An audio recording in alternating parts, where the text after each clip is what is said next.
So I wrote a book, it's called Silence Equals Consent, the Sin of Omission. And so the same way you're silent at a wedding ceremony, you're giving your consent. If you're silent when they're killing babies, you're giving your consent. If you're silent when they're teaching the trans agenda, and you know Jesus said, Matthew 19, he who made them at the beginning made them male and female, and you're silent, you're giving consent to the teaching of something other than what Jesus would teach. I mean, think of it, here are school counselors who cannot even define woman. Yet they think they can tell that a little boy is supposed to be a little girl. They can't even define girl.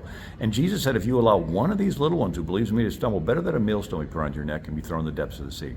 So if you're silent at a wedding ceremony, it's called the rule of tacit admission, T-A-C-I-T. And it's in real estate law. If you save up money, buy a rent house, and a squatter moves in, and if you know about it and you're silent, they can gain title to your rent house through adverse possession. It's in debt collection law. Somebody owes you money and you're silent, you don't try to collect. It's called past the statute of limitations. If you're silent too long, no money. It's in trademark law. You design a trademark, somebody copies it, it's all over the internet. If you're silent, you don't try to defend your trademark, they all get to use it. It's even in our Constitution. Article 1, Section 7, Congress passes a bill, puts it on the president's desk.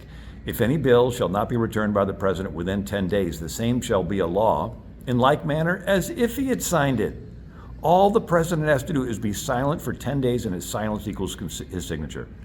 And so if church members' silence gives consent to wedding vows, it gives consent to other things. And again, if they're killing babies and they're silent, they're giving their consent. Leviticus 20 says, any Israelite who sacrifices a child to Molech to be put to death, if any member of the community closes their eyes when that man sacrifices a child to Molech, I myself, the Lord, will set my face against him and his family and will cut them off from Israel.